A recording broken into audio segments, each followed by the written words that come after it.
નમસ્તે વિદ્યાર્થી મિત્રો, ધોરણ 9 વિજ્ઞાન આજે તમારે એકમ કસોટીનું પેપર હતું ગુજરાતી અને વિજ્ઞાનનું। તો અહીંયા તમે સ્ક્રીન ઉપર જોઈ શકો છો વિદ્યાર્થી મિત્રો, જુલાઈ 2024 એનું આજે આપણે સોલ્યુશન જોવાના છીએ। તમારે કેટલા માર્ક્સ આવશે એ મને જણાવજો વિદ્યાર્થી મિત્રો।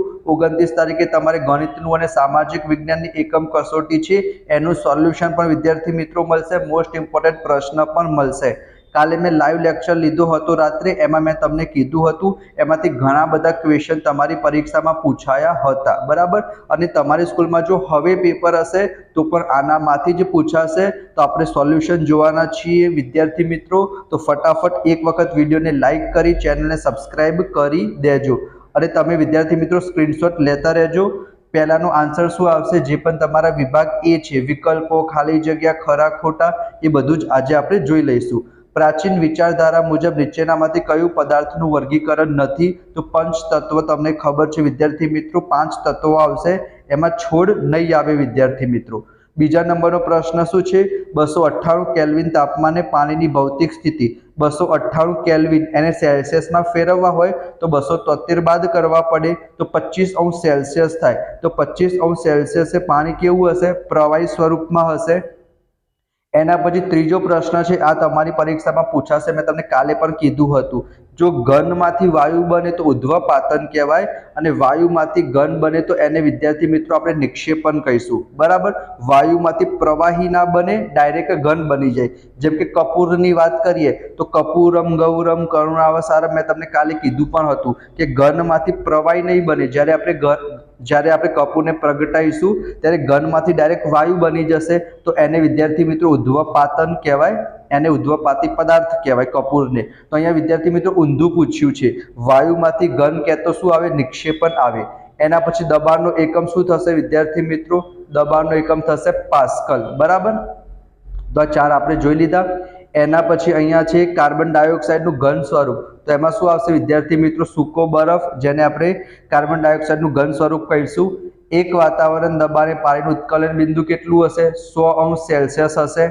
એના પછી કદનો એકમ થશે વિદ્યાર્થી મિત્રો ઘન મીટર થશે। વજનનો એકમ થશે વિદ્યાર્થી મિત્રો ન્યૂટન।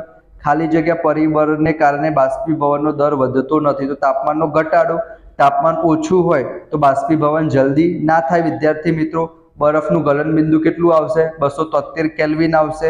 સેલ્સિયસમાં કે તો 0 સેલ્સિયસ આવે, પણ અહીંયા કેલ્વિનમાં પૂછેલું છે, 273 કેલ્વિન આવશે। તમે વિદ્યાર્થી મિત્રો સ્ક્રીનશોટ લેતા રહેજો અથવા તો તમે ટીક કરતા રહેજો, બરાબર। ચલો એના પછી અહીંયા ટ્રુ ફોલ્સ છે કે દ્રવ્ય સૂક્ષ્મ કણોથી બનેલું છે। હા, નાના નાના સૂક્ષ્મ કણોથી જ બનેલું હશે।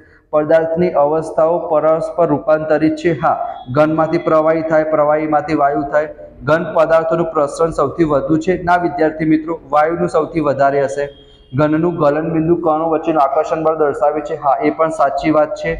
પ્રવાહીનો આકાર ચોક્કસ હશે? ના વિદ્યાર્થી મિત્રો, પાણી હોય તો એનો આકાર ચોક્કસ થોડી હોય, ગ્લાસમાં રાખો તો ગ્લાસ જેવું થઈ જાય, માટલામાં રાખો માટલા જેવું થઈ જાય, તો પ્રવાહીનો આકાર ચોક્કસ ના હોય, ખાલી ઘનનો જ આકાર ચોક્કસ હોય, પ્રવાહી અને કદનો આકાર ચોક્કસ ના હોય। તો ટ્રુ ફોલ્સ થઈ ગયા વિદ્યાર્થી મિત્રો, તમે સ્ક્રીનશોટ લેતા રહેજો અને ફરીથી એક વખત કહું છું વિદ્યાર્થી મિત્રો, આની PDF પણ તમને મળી રહેશે, ડિસ્ક્રિપ્શનમાં ટેલિગ્રામ ચેનલની લિંક હશે, એમાં જોડાઈ જજો।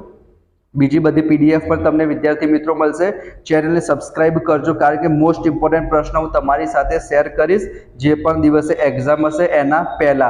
તો તમે હજી સુધી સબસ્ક્રાઇબ ના કર્યું હોય વિદ્યાર્થી મિત્રો, સબસ્ક્રાઇબ કરી દેજો। ધોરણ 10 માટે પણ આ ચેનલ તમારા માટે ખૂબ જ જરૂરી છે। ભાવિકનું સ્વાધ્યાય પત્ર આવશે, એના પછી તમારું પ્રથમ પરીક્ષા આવશે, દ્વિતીય પરીક્ષા આવશે, એના મોસ્ટ ઇમ્પોર્ટન્ટ પ્રશ્ન, ચોપડીના પ્રેક્ટિસ વર્કના બધી જ વસ્તુ હું તમને કરાવીશ। તમને કંઈ ના આવડતું હોય તો કમેન્ટ બોક્સમાં જણાવો, 24/7 હું એક્સેસિબલ છું તમારા માટે। તમે મને વોટ્સઅપમાં પણ મેસેજ કરીને પૂછી શકશો વિદ્યાર્થી મિત્રો, હું તમને આન્સર આપીશ। તો તમારે શું કરવાનું છે? મને સપોર્ટ કરવાનો છે, ચેનલને સબસ્ક્રાઇબ કરજો, તમારી જ ચેનલ છે વિદ્યાર્થી મિત્રો, બરાબર। ચલો એના પછી 2 માર્ક્સના પ્રશ્નો છે, તમે ખાલી સ્ક્રીનશોટ લઈ લેજો, બહુ સિમ્પલ પ્રશ્નો છે, બરાબર। 1 માર્ક્સના કે ઘન પદાર્થના ગુણધર્મો, પ્રવાહીના ગુણધર્મો, વાયુના ગુણધર્મો, બરાબર। આ બધા ગલન બિંદુ, ઉત્કલન બિંદુ, ગલનગુપ્ત ઉષ્મા, ઉત્કલનગુપ્ત ઉષ્મા, 1 માર્ક્સના પ્રશ્ન, કોઈ પણ 2 પ્રશ્ન તમારી પરીક્ષામાં પૂછાયા હશે અથવા પૂછાશે। એના પછી અહીંયા વિદ્યાર્થી મિત્રો ફરીથી તમને આવ્યું છે કે પ્રવાહી હશે, પ્રવાહીને આપણે દબાણ આપીશું તો શું થઈ જાય વિદ્યાર્થી મિત્રો? ઘન થઈ જશે. પ્રવાહીમાંથી શું થઈ જશે? ઘન થઈ જશે. કાર્બન ડાયોક્સાઇડ આપણને વિદ્યાર્થી મિત્રો વાયુ સ્વરૂપે જોવા મળશે. એના પછી છે વાયુ પદાર્થ ઘનમાં બની જાય તો નિક્ષેપણ કહેવાય. બરાબર, ઉપર જ આવ્યું હતું. ઘનમાંથી વાયુ બને તો ધ્વપાતન કહેવાય, વાયુમાંથી ઘન બને તો નિક્ષેપણ કહેવાય. કાર્બન ડાયોક્સાઇડ વાયુના ઘન સ્વરૂપને આપણે શું કહીએ છીએ? સૂકો બરફ. ઉપર પણ આવ્યું હતું. પ્રવાહી અને વાયુ બંનેમાં સમાન હોય એવો ગુણધર્મ તો વહનશીલતા તમે લખી શકો. બરાબર, બંનેનો આકાર પણ સમાન નથી હોતો એ પણ તમે લખી શકો. બંને વહનશીલતાનો ગુણધર્મ ધરાવે છે, તરલતાનો ગુણધર્મ ધરાવે છે, તમે લખી શકો છો વિદ્યાર્થી મિત્રો. એના પછી ઉનાળામાં દરમિયાન માટલામાં રાખેલ ઠંડુ પાણી એ બાષ્પીભવનની આવી જશે. એના પછી તમે ફરીથી બે પ્રશ્નો પૂછાશે 8 પ્રશ્નમાંથી.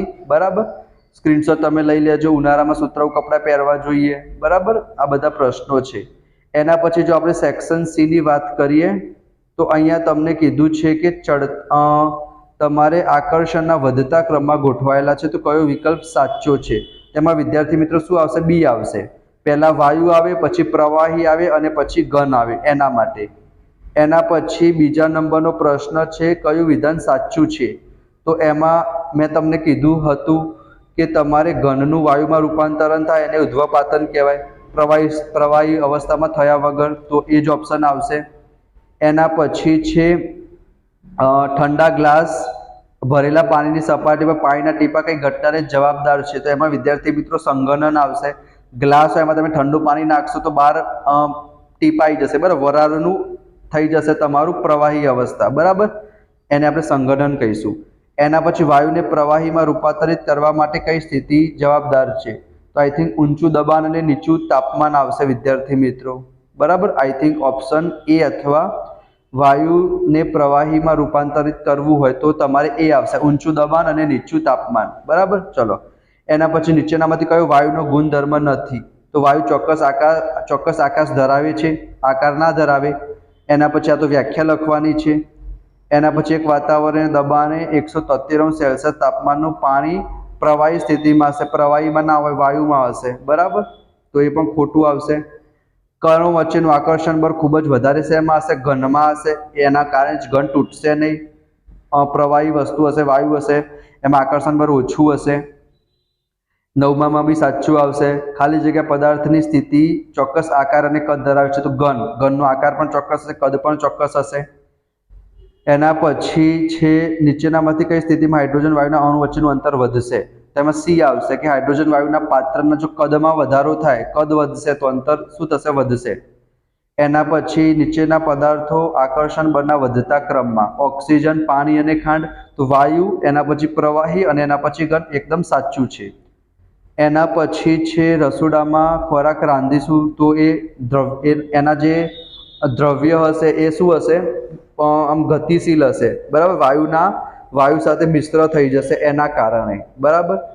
એના પછી તરવૈયાવાળું સ્વિમિંગ પુલ એ તો ઇન્ટેક્સમાં આપેલો છે. નેપ્થેલિનની ગોળી પણ એક ઉધ્વપાતી પદાર્થ છે. ઘનનું વાયુમાં રૂપાંતરણ થશે એને ઉધ્વપાતન કહીશું, એ પ્રક્રિયાનું નામ. બરાબર. એના પછી અહીંયા તમે જોઈ શકો છો વિદ્યાર્થી મિત્રો, દ્રવ્યના કણો સતત ગતિશીલ હોય છે. અવસ્થા લખવાની છે તો પુસ્તક ઘન કહેવાય, કાર્બન ડાયોક્સાઇડ વાયુ કહેવાય અને પાણી પ્રવાહી કહેવાય. વૈજ્ઞાનિક કારણે SO2 વાયુ પદાર્થ છે, ઈટ ઘન પદાર્થ છે. તમે તમારી રીતના લખી શકો કે જે સલ્ફર ડાયોક્સાઇડ હશે એ વાયુ કેમ છે? કારણ કે વરાળ અવસ્થામાં જોવા મળશે, એ વહન કરી શકશે. બરાબર. ઈટ ઘન પદાર્થ કેમ છે? એના જે આંતરાણુય કરો એકબીજાની બહુ નજીક ગોઠવાયેલા હશે, મજબૂત હશે, તૂટશે નહીં. અને પ્રવાહી પદાર્થ છે. નારંગીનો રસ પણ દ્રવ્ય છે, સ્વાદિષ્ટ ખોરાક પણ દ્રવ્ય છે. હકારાત્મક વિચારસરણી એને દ્રવ્ય ના કહેવાય, તો આમ ફિલિંગ્સ બતાવે છે એના કારણે. એના પછી સેક્શન ડી તમે જુઓ કે નીચેનામાંથી કઈ પરિસ્થિતિમાં પાણીનું બાષ્પીભવન વધારે થાય? તો તાપમાન વધારશો તો બાષ્પીભવન વધારે થશે. એના પછી તમે એક ગ્લાસમાં મીઠું નાખશો ચપટી ભરીને તો કઈ ફેરફાર ના થાય, કારણ કે જે તમારા પાણીના અણુ વચ્ચે જગ્યા હશે એમાં મીઠાના અણુ ગોઠવાઈ જશે. દ્રવ્યના કણોની ગતિ વધશે જો તમે તાપમાન વધારશો. તો તાપમાન, જેમ કે દૂધ હોય, દૂધને તમે ગરમ કરશો તો ઉપર ઉભરાશે ને, તો તાપમાન વધારો તો ગતિ ઉર્જા વધવાની જ છે. એના પછી ઘનમાંથી તમને કીધું છે વાયુમાં ફરવી જાય તેને ઉધ્વપાતન કહેવાય, પ્રવાહીમાં ફરાયા વગર. એના પછી ઉનાળાના માટકામાં પાણી ઠંડુ કરનાર જવાબદાર ઘટના આશ્રુતિ ના આવે. બરાબર, બાષ્પીભવન આવશે. ખુરશી દ્રવ્ય છે, સાચું છે, ખુરશી દ્રવ્ય કહેવાય. ઘન પદાર્થના દ્રવ્યના કણો છે, ખાલી જગ્યા હોય છે તેથી દબાઈ શકતા નથી. ખાલી જગ્યા ના હોય ઘન પદાર્થમાં, બરાબર, તો ખોટું આવશે. એના પછી 8મામાં તમને કીધું છે કે તમારા વર્ગમાં અગરબત્તી સળગાવીશું તો દ્રવ્યના કણો ગતિશીલ હશે, સાચી વાત છે. લોખંડની ખીલી સહેલાઈથી તૂટી જશે, ના તૂટી જાય, એનો મતલબ કે ખોટું છે વિદ્યાર્થી મિત્રો, બરાબર. તો તમે સ્ક્રીનશોટ લઈ લેજો. એના પછી અહીંયા તમને કીધું છે કે કઈ પરિસ્થિતિમાં, ક્વેશ્ચન ક્યાં ગયો, કઈ પરિસ્થિતિમાં સિરંજમાં સૌથી વધારે દબાશે? તો શેમાં આવશે? વાયુમાં દબાશે, બરાબર, કારણ કે એમાં જગ્યા વધારે હોય, પાણીમાં જગ્યા ના હોય એટલી બધી. એના પછી બાષ્પીભવન દરમાં ફેરફાર શું થશે? ભીના કપડાને તમે પોરા સુકાઈ દો તો વધશે, તડકામાં સુકાવો તો પણ વધશે, બંધ રૂમમાં ઘટી જાય, ખુલ્લામાં સુકાવશું તો વધશે, બરાબર. ઉનાળામાં સુતરાઉ કપડાં પહેરીશું, એ તો ક્વેશ્ચન ઓલરેડી આવી ગયો. આ બધા કારણો જ છે વિદ્યાર્થી મિત્રો, બરાબર. તમે સ્ક્રીનશોટ લઈ લેજો વિદ્યાર્થી મિત્રો. આની PDF પણ હું તમને આપીશ. ઓલરેડી મેં તમને સબસ્ક્રાઇબ કરવાનું કીધું છે વિદ્યાર્થી મિત્રો, સબસ્ક્રાઇબ કરી દેજો. આ બધા મોસ્ટ ઇમ્પોર્ટન્ટ પ્રશ્ન છે પ્રથમ પરીક્ષા માટે પણ, બરાબર. જુલાઈ 2024 આજે તમારી પરીક્ષામાં પૂછાયું હશે. તમારે કેટલા માર્ક્સ આવશે જણાવજો. ગુજરાતીનું સોલ્યુશન પણ આવી જશે. તો ફટાફટ વિડીયોને લાઇક કરો, ચેનલને સબસ્ક્રાઇબ કરો, નોટિફિકેશન ઓન કરો. મળીશું નેક્સ્ટ વિડીયોમાં. ત્યાં સુધી જય Shri Krishna, Radhe Krishna. Thank you so much.